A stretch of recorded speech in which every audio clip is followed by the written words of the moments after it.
வணக்கம்.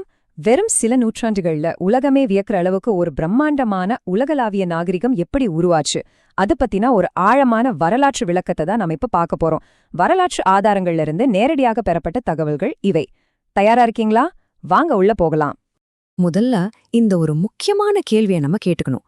சின்ன சின்ன பாலைவன பழங்குடியினர் எப்படி ஒரு மிகப்பெரிய உலகளாவிய சக்தியா மாறினாங்க? கொஞ்சம் யோசிச்சு பாருங்க.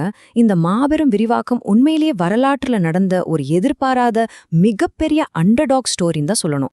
7ஆம் நூற்றாண்டோட முற்பகுதியிலிருந்த அரேபியாவை கொஞ்சம் கற்பனை செஞ்சு பாருங்க. சுட்டரிக்கும் கடுமையான பாலைவனம், அதுக்குள்ள எப்ப பார்த்தாலும் சண்டையிட்டுக் கொள்ற பிளவுபட்ட பழங்குடியினர். இவங்கள கட்டுப்படுத்த எந்த ஒரு மைய அதிகாரமும் அங்க கிடையவே கிடையாது. இப்போ இந்த பிரம்மாண்டமான மாற்றம் எங்கே தொடங்குச்சு அப்படிங்கறத பாப்போம். மையப்புள்ளி அரேபியா. இந்த டைம்லைனை கொஞ்சம் கவனிங்க. வெறும் 22 வருஷத்துல நடந்த ஒரு அபாரமான மாற்றம் இது. கிபி 610ல மக்காவுல நபிகள் நாயகத்தோட முதல் செய்தி தொடங்குது. அடுத்ததா 622ல முதல் ஒருங்கிணைந்த அரச உருவாக்குன அந்த வரலாற்று சிறப்புமிக்க ஹிஜ்ரா பயணம். அதன் பிறகு என்னாச்சு தெரியுமா? கிபி 632க்குள்ள ஒட்டுமொத்த அரேபியாவும் இஸ்லாமின் கீழ் முழுமையாக ஒருங்கிணைக்கப்பட்டது. உண்மையிலே பிரமிப்பா இருக்குல்ல? அடுத்து முதல் அலை 630கள்ல இருந்து 650கள் வரை மத்திய கிழக்கு நாடுகள்ல நடந்த விரிவாக்கம். இங்க ஒரு சுவாரஸ்யமான விஷயம் இருக்கு. கிபி 632க்கு பிறகு காலிஃபாக்களோட தலைமையில ஒரு புதிய முழுமையா ஒருங்கிணைக்கப்பட்ட இஸ்லாமிய படை உருவாகுது. அவங்க பைசன்டின் மற்றும் பாரசீக பேரரசுகளை தாக்குறாங்க. அந்த நேரம் பார்த்து பல வருஷமா நடந்த போர்களால அந்த 2 வல்லரசுகளுமே ரொம்ப சோர்வடைந்து பலவீனமா இருந்தாங்க. இந்த டைமிங் தான் ரொம்ப ரொம்ப முக்கியம். சில தசாப்தங்களுக்குள்ள நடந்த இந்த அசுர வளர்ச்சியை பாருங்க. சிரியா மற்றும் பாலஸ்தீனம், அதை தொடர்ந்து 640கள்ல ஈஜிப்து, அப்படியே கிழக்கு நோக்கி ஈரான் வரைக்கும் பரவுனாங்க. இந்த முக்கியமான போர்கள் மத்திய கிழக்கோட எல்லைகளை மட்டும் மாத்தல, அடுத்தடுத்த மாபெரும் விரிவாக்கத்துக்கான அடித்தளத்தையே ரொம்ப ஸ்ட்ராங்கா அமைத்து கொடுத்தது. சரி, இது மத்திய கிழக்கோட நின்னுடுச்சா? கிடையாது. அடுத்து மேற்கு நோக்கிய பயணம், ஆப்பிரிக்கா மற்றும் ஐரோப்பாவை நோக்கிய விரிவாக்கம். எகிப்துல ஆரம்பிச்சு இந்த படைகள் வட ஆப்பிரிக்கா முழுக்க ரொம்ப திட்டமிட்டு முன்னேறினாங்க. லிபியா, துனிஷியா, அல்ஜீரியா, மொராக்கோன வரிசையா கடந்து இறுதியா கிபி 711ல ஸ்பெயின் வழியா நேரடியா ஐரோப்பாவுக்கேலே நுழைஞ்சிட்டாங்க. அந்த பகுதிதான் அப்போ அல் அந்துலூஸ் அப்படின்னு அழைக்கப்பட்டது. இங்க நீங்க கவனிக்க வேண்டிய மிக முக்கியமான விஷயம் என்னன்னா, இது வெறும் ஒரு இராணுவ விரிவாக்கம் மட்டுமே கிடையாது. அல் அந்தலூஸ் போன்ற இடங்கள்ல இஸ்லாமிய ஆட்சி உலகமே வியக்கிற அளவுக்கு மிகச் சிறந்த அறிவார்ந்த நகரங்களை உருவாக்குச்சு. உதாரணத்துக்கு கோர்டோபா நகரத்தை சொல்லலாம்.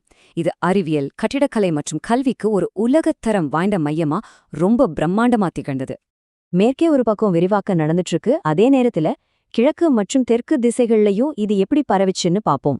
கிழக்கு திசையில மத்திய ஆசியா, இந்தியாவோட சில பகுதிகள், ஏன் சீனா எல்லை வரைக்குமே இது விரிவடைஞ்சது. ஆனா இது போர் மூலமா மட்டும் நடக்கல. உள்ளூர் ஆட்சியாளர்கள், வர்த்தகர்கள், அப்புறம் சூஃபி ஆசிரியர்கள்னு பல தரப்பட்ட மக்களோட தொடர்புகள் மூலமாதான் இந்த மாபெரும் விரிவாக்கம் சாத்தியமாச்சு. இந்த டைம்லைனை பார்த்தா உங்களுக்கு புரியும். கிபி 615லேயே எத்தியோப்பியாவில எந்த போரும் இல்லாம அமைதியான முறையில அறிமுகமாச்சு. அப்புறம் 700 முதல் 1400கள்ல சகாரா பாலைவன பாதைகள் வழியா மேற்கு ஆப்பிரிக்காவிற்கும், 1200 முதல் 1500கள்ல அமைதியான வர்த்தக வழிகள் மூலமா தென்கிழக்கு ஆசியாவிற்கும் இந்த கலாச்சாரம் மெதுவா போய் சேர்ந்துச்சு. மாலி பேரரசோட மாமன்னரான மன்சா மூசா போன்ற அரசர்களால ஏற்றுக்கொள்ளப்பட்டாலும் சரி, அல்லது கிழக்கு ஆப்பிரிக்க கடற்கரையில அரபு மற்றும் ஆப்பிரிக்க மரபுகள் கலந்து உருவான ஸ்வாஹிலி கலாச்சாரமா இருந்தாலும் சரி, இந்த பிரம்மாண்டமான பரவலுக்கு ஒரு முக்கிய காரணமாயிருந்தது வர்த்தகம்தாங்க. வர்த்தகம்தான் இதற்கான மிகச்சிறந்த ஊர்தியா செயல்பட்டிருக்கு. சரி, எல்லாவற்றையும் பார்த்தாச்சு. இப்போ இந்த மாபெரும் வெற்றியின் ரகசியம் என்ன? உலகளாவிய பரவலின் என்ஜின் எதுன்னு பாப்போம். இந்த வெற்றிக்கு பின்னாடி 3 முக்கிய காரணிகள் இருக்கு. 1, பலமான ஒருங்கிணைந்த தலைமை மற்றும் தொடக்கக்கால அரசுகள். 2வது, மத்திய கிழக்கில் இருந்த இராணுவ பலம்.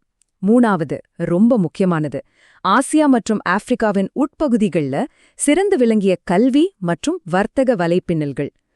சூழ்நிலைக்கு ஏத்த மாதிரி தங்களை மாத்திக்கிட்ட இந்த கட்டமைப்பு தான் அவங்களோட மிகப்பெரிய பலம். இந்த விளக்கத்தோட முடிவுக்கு நாம வந்துட்டோம். இப்போ உங்களை யோசிக்க வைக்கிற மாதிரி ஒரு ஆழமான கேள்வியோட இதை நான் நிறைவு செய்றேன். இது வெறும் அரசியல் எல்லைகளை மாத்தின ஒரு வரைபடம் மட்டும்தானா, அல்லது உலக மக்களையும் கலாச்சாரங்களையும் புதிய சிந்தனைகளையும் ஒன்னா இணைச்ச ஒரு நீடித்த உலகளாவிய வலைப்பின்னலின் பிறப்பா? இந்த விரிவாக்கத்தோட உண்மையான மரபு உலக வரலாற்றிலேயே மிகவும் செல்வாக்குமிக்க ஒரு இணைப்பை உருவாக்குனதுதான். இத பத்தி நீங்க என்ன நினைக்கிறீங்க?